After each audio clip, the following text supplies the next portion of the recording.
We're going to talk about cybersecurity today. If you use a computer, you go on the internet, or shop on the internet, bank on the internet, or if you use a smartphone, or if you withdraw money from an ATM machine, you should really be focused on what we're talking about.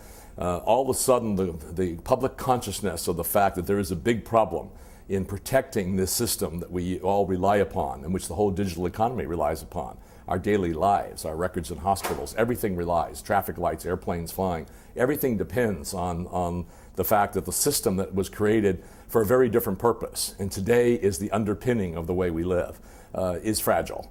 It is fragile, and there are a lot of folks out there taking advantage of it. There's cyber criminals that are out there. We all know that. People stealing credit cards and doing that, vast sums of money. Some people estimate in the trillions of dollars already, and growing at a hugely fast clip globally. You don't need much to be able to participate in cybercrime. All you need is a computer and access. Doesn't even have to be a quick access, rapid access to the internet. You can do huge damage, and that's being done today from all over the world.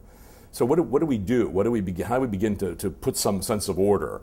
The Institute, EastWest Institute, developed a Cyber 40 group, bringing together the G20 nations, which have kind of now the responsibility of making sure the global economy stays on track, and the next 20 most important nations that we believe are critical for cybersecurity.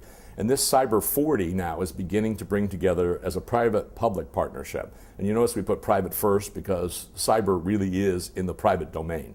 Governments are really secondary, but governments, of course, have a lot to worry about in terms of their responsibility to provide security and stability to their citizens. So now we get into a very interesting set of issues where there's no regulation, there's no order.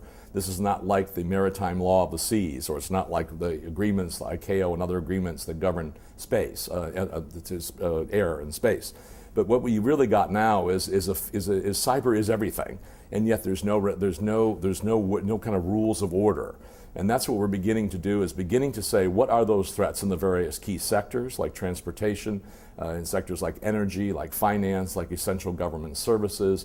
What are the vulnerabilities? Where are the points where we need to do something? And then what can we do about it?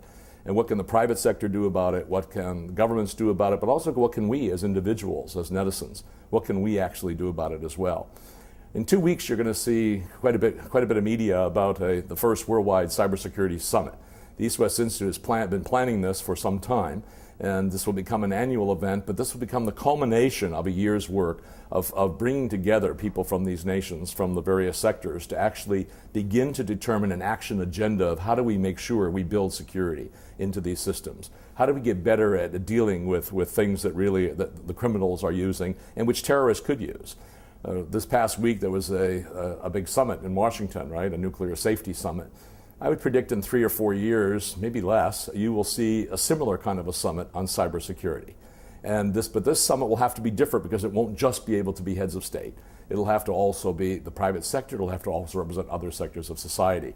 So this is a big challenge, a big complex piece, and all of us are going to have to get involved in it because the solution is going to require all of us to be in it. It's going to have to go viral.